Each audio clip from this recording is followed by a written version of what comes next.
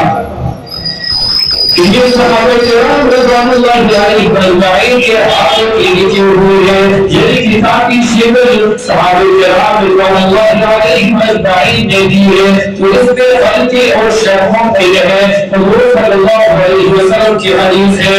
ان اللہ لا یتبع امتی او قال امت محمد صلی اللہ علیہ وسلم علی صلی وَيَدُ اللَّهِ مَعَ الْجَمَاعَةِ وَمَنْ شَذَّ فِي النَّارِ۔ حضور صلی اللہ علیہ وسلم فرماتے ہیں کہ اللہ کے امت پر بہت بڑا احسان ہے، فضل ہے، شرف ہے کہ میری امت کا لوگ کوئی اکٹھے نہیں ہوں گے، اور اسی طرح اللہ تعالیٰ کی مدد شامل حال ہوگی، اور جو امت کے اجماع سے کٹ جائے تو وہ جہنم کی طرف کٹے گا۔ تو معلوم ہوا کہ نبی انبیاء علیہ السلام کی ذات تنہا معصوم تھے، صحابہ کرام رضوان اللہ علیہم اجمعین معصوم نہیں تھے بلکہ محفوظ تھے. جب غلطی ہو جاتی تھی تو معاف کر دیتی. لیکن جس مسئلے میں امت کا اور صحابہ کرام رضوان اللہ علیہم اجمعین کا اجماع ہو جائے تو وہ نبی کی ذات کی طرح معصوم ہو جاتے ہیں. اور ہمارے پاس دلیل یہ ہے کہ ذالک الکتاب لا ریب فیہ ھدی للمتقین کہ یہ صحابہ کا جنگی کا قرآن مجید ہے. یعنی صحابہ کرام رضوان اللہ علیہم اجمعین نے اس کو کتابی شکل دی ہے تو اللہ تعالیٰ نے ان کو سے وہی بھیجی ہے. ذالک الکتاب کہ جو ہمارے ہاتھ میں آج کل جو قرآن مجید ہے جو صحابہ نے جس کو صحابہ نے کتابی شکل دی ہے اس میں کوئی شک و شبہ نہیں ہے. تو معلوم ہے سے اور اس میں ثابت ہوتا ہے کہ جن مسائل پر دلائل پر عقائد پر فضائل پر صحابہ کرام رضوان اللہ علیہم اجمعین کا اجماع ہو جائے تو وہ نبی کی ذات کی طرح معصوم ہو جاتے ہیں اور اس پر عمل کرنا فرض بن جاتا ہے. حضور صلی اللہ علیہ وسلم کے دور میں جب قرآن مجید نازل ہوتا تھا تو صحابہ کرام رضوان اللہ علیہم اجمعین قرآن کو پتھر پہ اور چوک پر لکھ دیا کرتے تھے اور یہ سلسلہ چلتا رہا یہاں تک کہ حضور صلی اللہ علیہ وسلم اس وجہ سے پردہ فرما گئے. حضور صلی اللہ علیہ وسلم سے بہت سے صحابہ کرام رضوان اللہ علیہم اجمعین نے قرآن کو حکم کو ملا تھا. جیسے صحابہ حضرت عمر بن الخطاب رضی اللہ عنہ, حضرت زید بن ثابت رضی اللہ عنہ, حضرت عبداللہ بن مسعود رضی اللہ عنہ, حضرت علی بن خباب رضی اللہ عنہ,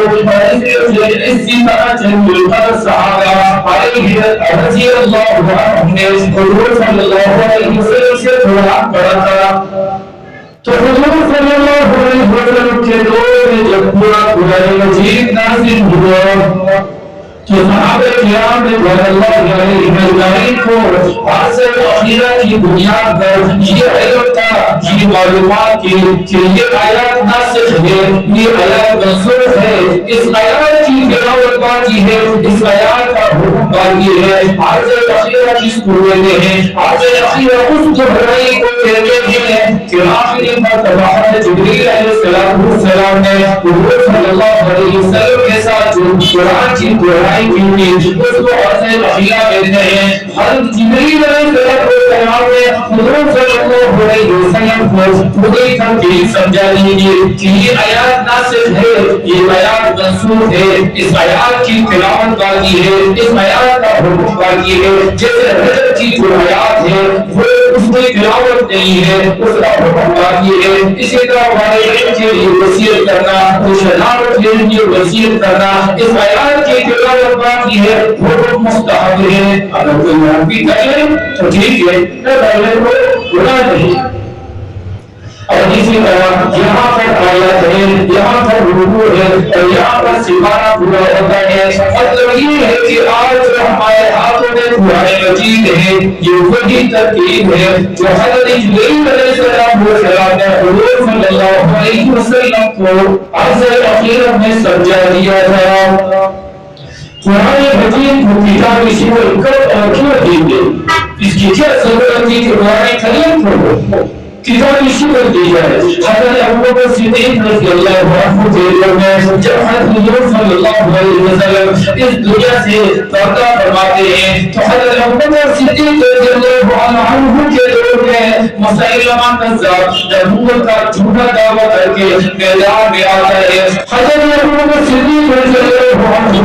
اپنی نبوت پر پھیرا دیتے ہوئے جنگی یمامہ کی جنگ لڑتے ہیں اور اسی طرح جنگی یمامہ کے 1200 صحابہ کرام شہید ہوتے ہیں. 1200 صحابہ کو اور صحابہ قرآن کے حافظ اور قاری کے حضور صلی اللہ علیہ وسلم کے اگر پوری جہادی زندگی کو قرآن میں یہ مدینے میں حضور صلی اللہ علیہ وسلم نے 10 سال گزارے ہیں مدینے کے راستے میں، ہجرت کے راستے میں۔ جس وقت حضور صلی اللہ علیہ وسلم نے ہجرت کی اس کے مقدی علاقہ جو ہوتی ہے اس میں الذین یقاتلون بأنہم ظلموا وإن اللہ علی نصرہم لقدیر۔ حضور صلی اللہ علیہ وسلم کو اجازت ملتی ہے کہ جو کافر تمہارے ساتھ جنگ کرنا چاہتے ہیں اس کو ختم کر دو۔ اگر حضور صلی اللہ علیہ وسلم کے اس 10 سال جہادی زندگی کو اٹھا کر دیں گے تو حضور صلی اللہ علیہ وسلم نے 27 سال آواز لڑے ہیں، اور اس کی ترتیب پہ لڑا جائے تو ہر 4 مہینے کے حساب سے حضور صلی اللہ علیہ وسلم نے ایک جہاد لڑا ہے۔ ان 4 مہینے کے بعد جو یہ جہاد آتا ہے 10 سال میں 27 غزوات لڑے ہیں۔ اس میں اگر مسلمانوں کے ساتھ کافروں کو بھی شامل کیا جائے تو 700 بندے شہید اور قتل نہیں ہوئے تھے، بلکہ حضور صلی اللہ علیہ وسلم کے 27 غزوات میں 200 مشکل سے لے کر 260 صحابہ تک شہید ہوتے ہیں۔ لیکن ہم نے محبوب کے پیراجے سے ہوئے حضرت ابوبکر صدیق رضی اللہ عنہ کے لوگ جنگ یمامہ مسیلمہ کذاب کے خلاف جو صحابہ لڑتے ہیں ان کے 1200 صحابہ شہید ہو جاتے ہیں۔ اس مسئلے کی حساسیت کا اندازہ اس بات سے لگاؤ کہ 1200 صحابہ اپنی جانوں کا نذرانہ پیش کرتے ہیں۔ یہ بہت اہم مسئلہ ہے، اور آج کل ہمارے دور میں غلام احمد قادیانی رحمۃ اللہ علیہ وہ لاکھوں اور ولادت ہو اللہ تعالی لیکن ختم نبوت کے ختم انشاءاللہ موجود ہے۔ تو اس کی وجہ سے یہ سوال اٹھا کہ اگر حافظ اور قاری اس طرح شہید ہوتے ہیں قتل ہوتے رہے تو اگلی نسلوں تک قرآن کیسے پہنچے گا؟ ان کو مسئلہ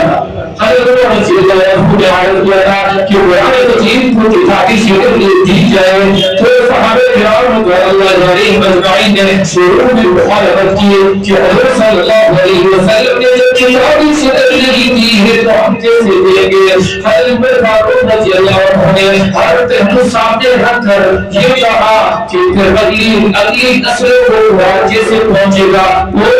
تو ضرور، اس لیے کہ اللہ تعالیٰ نے ذمہ داری اٹھائی ہے۔ اللہ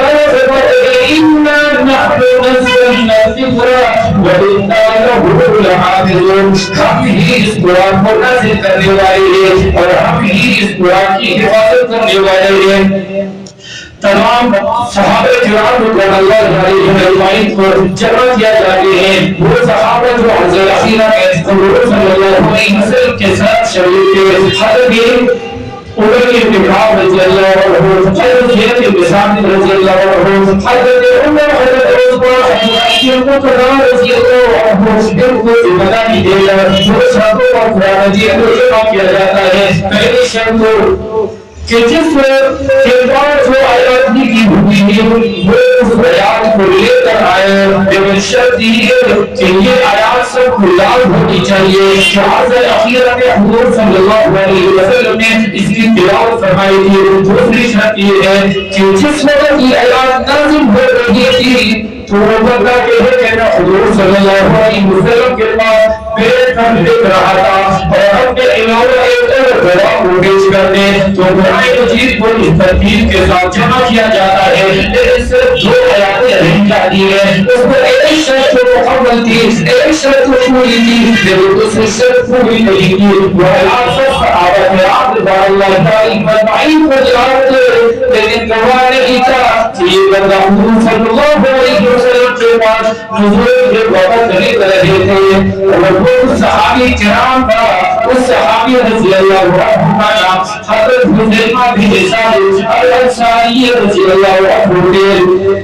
اتفاق کی بات یہ کہ جس وقت حضور صلی اللہ علیہ وسلم پر آیات نازل ہوئی اس وقت جو ہے حضرت حذیفہ رضی اللہ عنہ اکیلے حضور صلی اللہ علیہ وسلم کے پاس بیٹھے ہوئے تھے، اور اس کے بارے میں یہ 2 آیاتیں، ایک سورۃ توبہ کی آخری آیات فَإِن تَوَلَّوْا فَقُلْ حَسْبِيَ اللَّهُ، تو جب سورۃ العذاب کی آیات طائفتين من المؤمنين رجال صدقوا.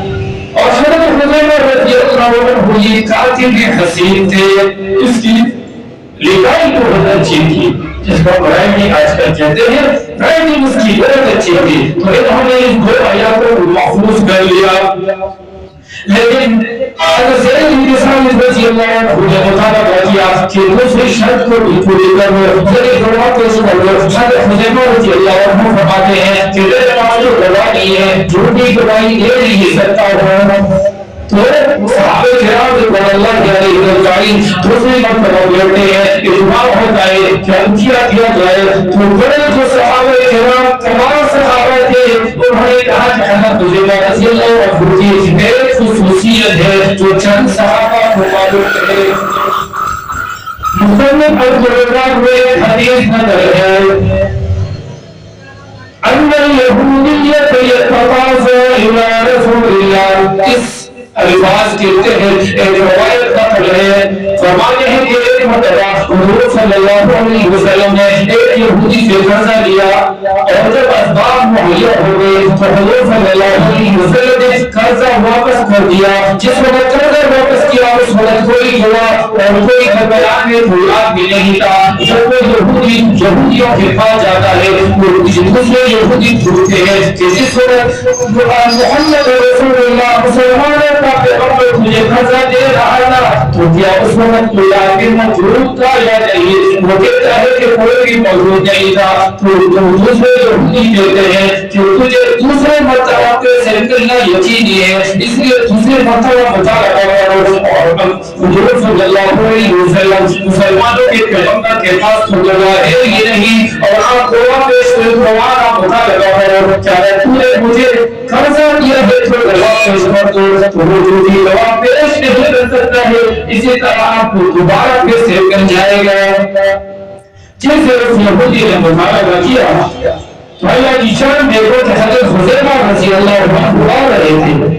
اور حضور صلی اللہ علیہ وسلم نے فرمایا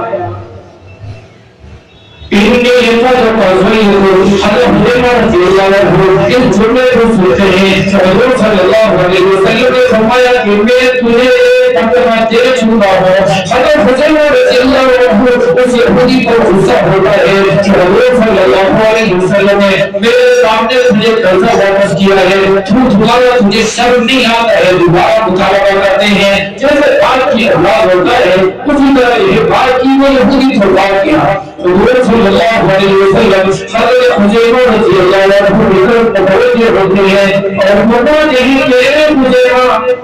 جس وقت یہ اس یہودی کو میں پیسے دے رہا تھا کیا تو اس وقت موجود تھا یا نہیں؟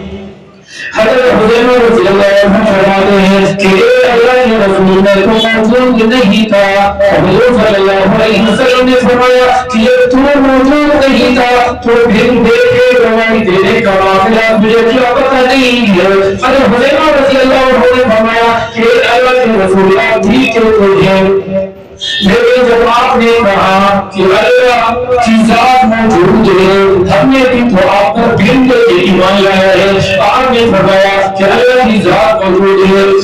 اللہ کی ذات ایک ہے، وحدہ لا شریک ہے، اللہ کے ساتھ کوئی شریک نہیں ہے. اسی طرح جنت اور جہنم کا تذکرہ کیا. اسی طرح یہ بھی کہا کہ میرے پاس جبریل علیہ السلام وہی لے کر آتا ہے. عرش کرسی لوح محفوظ کا ذکر کیا، حشر نشر کا ذکر کیا. ہم نے دن دے کے آپ ایمان لایا اور اسی طرح امنت وصدقت کہا، اور اسی طرح اقرار باللسان وتصدیق بالقلب کیا کہ ہم زبان سے اقرار کرتے ہیں اور دل سے تصدیق کرتے ہیں کہ آپ سچے ہیں. تو جب آپ نے کہا کہ میں دے چکا ہوں تو میں دل سے گواہی دینے کے لیے تیار ہوں کہ آپ دے چکے ہیں. حضور صلی اللہ علیہ وسلم نے فرمایا کہ اے حذیفہ تو نے بہت بڑی بات کہی ہے، اللہ تعالیٰ تجھ سے اس بات پر راضی ہوا ہے اور میرے دل پر ایک بات کو راضی کیا، میرے دل پر ایک بات کو نازل کیا ہے کہ جب بھی میری امت میں گواہی کی ضرورت آئے گی تو دو بندے گواہی دیں گے، لیکن انت ذو شہادتین، آپ ایسے ہوں گے کہ ایک کے برابر ہو، ایک دو کے برابر ہوں گے. یہ آپ کی دعائی ہے وہ 2 کروڑوں کے برابر ہوگی۔ حضرت زید بن ثابت رضی اللہ عنہ سے بتایا گیا، کہا گیا کہ یہ جو 2 آیاتیں لے کر آنے والے ہیں یہ کوئی عام آدمی نہیں ہے بلکہ یہ کوئی اہم آدمی ہے، اس کو حضور صلی اللہ علیہ وسلم نے ذو شہادتین کا لقب دیا ہے، لہذا اس کو اپنی قرآن مجید میں ان 2 آیاتوں کو شامل کر لیجئے۔ اس لیے فرماتے ہیں ان تقوم فراست المؤمنین فإنه ينظر بنور اللہ، کہ مومن کی فراست سے اس بات کو بچو کہ وہ اللہ تعالیٰ کے نور سے دیکھتا ہے۔ مومن اول، مسلم اول، مبین اول اس بردی پر حضور صلی اللہ علیہ وسلم کی ذات ہے، تو حضور صلی اللہ علیہ وسلم کو کہ اس فراست کے جواب کی وجہ سے وہ 2 آیات قرآن مجید کا حصہ ہے اور اسی طرح قیامت تک رہے گا۔ اسی طرح قرآن مجید اور حدیث مبارکہ صلی اللہ علیہ وسلم ہماری ایمان کی بنیاد ہے، ہمارے ایمان کی بنیاد ہے۔ اور اس طرح حدیث اور قرآن میں ایک فرق بھی ہے، لوگ کہتے ہیں کہ قرآن مجید کو نماز میں پڑھا جاتا ہے اور حدیث میں بھی پڑھی جاتی ہے، یہ بات غلط ہے، بلکہ حدیث بھی نماز میں پڑھی جاتی ہے، کیسے؟ بلکہ نماز شروع ہی حدیث سے ہوتی ہے، جیسے کہ آدمی نیت باندھتا ہے اور سبحانک اللہم و بحمدک و تبارک اسمک پڑھتے ہیں تو یہ حدیث پاک ہے۔ اسی طرح سے اللہ لمن حمدہ ربنا لک الحمد یہ حدیث پاک ہے۔ اسی طرح رکوع میں اور سجدے میں جو تسبیحات پڑھتے ہیں یہ بھی حدیث پاک ہے۔ پہلے تو دیکھتے ہیں سب تحیات اور اسی طرح اللہم صلی درود شریف جو پڑھتے ہیں یہ بھی حدیث پاک ہے۔ تو نماز میں ساری حدیث ہے، تو اگر کوئی آدمی یہ کہے کہ حدیث نماز میں نہیں پڑھی جاتی ہے تو زیادہ حدیث ہے، اور اگر حدیث نہ پڑھی جائے تو نماز مکمل نہیں ہوتی ہے۔ تو اسی طرح حدیث اور قرآن ہمارے ایمان کا حصہ ہے، تو معلوم ہو کہ حدیث کا بہت بڑا مقام ہے۔ اللہ تعالیٰ نے جسے قرآن مجید کو نازل کیا ہے اسی طرح حدیث کو بھی نازل کیا ہے۔ دلیل دے رہا ہوں، سورۃ النساء آیات نمبر 113 اللہ تعالیٰ فرماتے ہیں وَأَنزَلَ اللَّهُ عَلَيْكَ الْكِتَابَ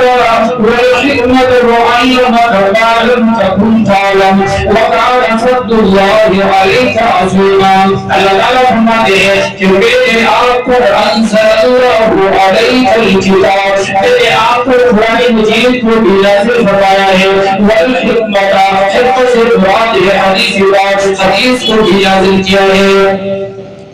والحکمت وعلمک ما لم تکن تعلم، اور ان دونوں کے نزول کی وجہ سے آپ کو وہ علم سکھا دیے گئے جو آپ کو پہلے علم نہیں تھا۔ وَكَانَ فَضْلُ اللَّهِ عَلَيْكَ عَظِيمًا، قرآن مجید کو بھی اتارنا اور حدیث کو بھی اتارنا، حدیث کو بھی نازل فرمانا، یہ اللہ تعالیٰ پر بہت بڑا فضل اور کرم ہے۔ اگر کوئی آدمی کہتا ہے کہ میں قرآن کو مانتا ہوں حدیث کو نہیں مانتا ہوں تو جو حدیث کو نہیں مانتے ہیں اللہ تعالیٰ ان کا حسد کیا کرتا ہے۔ حضرت موسیٰ علیہ السلام کو اللہ تعالیٰ نے فرعون کی طرف بھیجا، فرعون نے حضرت موسیٰ علیہ السلام سے انکار کیا اور حضرت موسیٰ علیہ السلام کی بات کو نہیں مانا تو اللہ تعالیٰ نے دریاب میں غرق کر دیا۔ میں آپ لوگوں سے ایک سوال کرتا ہوں، یہ فرعون اولاد زمانے کی وجہ سے غرق ہوا ہے تو ایسا نہیں ہے، میں جواب دے رہا ہوں فرعون تو تورات کے اصول ہونے سے غرق ہوا ہے، انہوں نے تو تورات کو دیکھا بھی نہیں ہے، تورات کا نام سنا بھی نہیں تھا، تو فرعون غرق کیوں ہوا؟ فرعون بے ایمان کیوں ہوا؟ فرعون کافر کیوں ہوا؟ علامہ شمس الدین ربانی رحمۃ اللہ علیہ نے جواب دیا ہے کہ فرعون غرق ہوا ہے حدیث موسیٰ کے انکار کی وجہ سے، تو حدیث کا بہت بڑا رتبہ اور مقام ہے۔ اگر کوئی آدمی کہتا ہے کہ میں قرآن کو مانتا ہوں حدیث کو نہیں مانتا ہوں، اللہ تعالیٰ فرماتے ہیں کہ اس قرآن میں جو لکھا ہے وہ آپ ہی بتائیں گے۔ قرآن میں فرماتے ہیں وَأَنزَلْنَا إِلَيْكَ الذِّكْرَ لِتُبَيِّنَ لِلنَّاسِ مَا نُزِّلَ إِلَيْهِمْ وَأَنزَلْنَا إِلَيْكَ الذِّكْرَ ہم نے آپ پر قرآن مجید کو نازل کیا لِتُبَيِّنَ لِلنَّاسِ تاکہ آپ ہی وضاحت کریں وضاحت آپ کریں گے بول کر بیان آپ کریں گے تو حضور صلی اللہ علیہ وسلم کی وضاحت حضور صلی اللہ علیہ وسلم کا قرآن کر بیان کرنا یہی تو حدیث کی بات ہے یہی تو حدیث ہے اگر آپ کو یاد نہیں دیتا ہے کیونکہ قرآن مجید کو مانتا ہوں لیکن حدیث کو نہیں مانتا ہوں تو ایک حدیث ہے حضور صلی اللہ علیہ وسلم فرماتے ہیں یوشک ان رجلا متکئا علی ارائکتہ کہ زمانہ یوں شروع ہوگا کہ ایک آدمی تکیہ لگائے ہوئے بیٹھا ہوگا فَيَأْتِيهِ أَمْرٌ مِّمَّا أُمِرْتُ بِهِ أَوْ نُهِيتُ تو اس کو کہا جائے گا کہ حضور صلی اللہ علیہ وسلم کی حدیث ہے یہ حدیث کا کوئی حکم ہوگا یا کسی امر سے کسی حکم سے بنا دیا ہوگا تو وہ کیا کرے گا وہ کہے گا فَيَقُولُ لَا أَدْرِي مَا وَجَدْنَا فِي كِتَابِ اللَّهِ تَعَالَىٰ یہ حکم تو قرآن میں نہیں ہے ہم حدیث کو نہیں مانتے ہیں بلکہ قرآن کو مانتے ہیں پھر آپ لوگوں سے پوچھتا ہوں اگر آدمی یہ کہے کہ اللہ تعالیٰ نے نماز پڑھنے کا حکم دیا ہے تو جس ترتیب کے ساتھ جس حیت کے ساتھ ہم نماز پڑھتے ہیں یہ ترتیب قرآن میں کہاں ذکر ہے اللہ تعالیٰ نے فرمایا ہے کہ زکات ادا کر دو تو زکات ادا کرنے کا قرآن میں حکم ہے لیکن جو ترتیب سے جس ترتیب سے ہم زکات دیتے ہیں تو وہ تو قرآن میں نہیں ہے اسی طرح گدھے کا ذکر قرآن مجید جو موجود ہے لیکن یہ نہیں ہے کہ گدھے کا گوشت حرام ہے اگر کوئی آدمی کہتا ہے کہ میں حدیث کو نہیں مانتا ہوں قرآن کو مانتا ہوں تو پھر وہ گدھے کے گوشت کا ضرور دکھائے پتہ چلے کہ تم حدیث کو مانتے ہو یا نہیں مانتے ہو حضور صلی اللہ علیہ وسلم نے فرمایا کہ اگر اس طرح کوئی آدمی کہتا ہے کہ میں حدیث کو نہیں مانتا ہوں اور اس طرح قرآن ہمارے لیے کافی ہے تو یہ قیامت کی نشانی ہے قرآن مجید میں نے شروع میں بتایا تھا الف لام ذالک الکتاب لا ریب فیہ حضرت عبداللہ بن عباس رضی اللہ عنہ فرماتے ہیں کہ الف لام کے یہ حروف مقطعات ہے یعنی الگ حروف ہے الف لام میں جو آگے پڑھتا ہے اس کو چیز سے کیا کرتی ہے اور صحابی فرماتے ہیں عبداللہ بن مسعود رضی اللہ عنہ الف لام کی اس میں 3 حروف ہے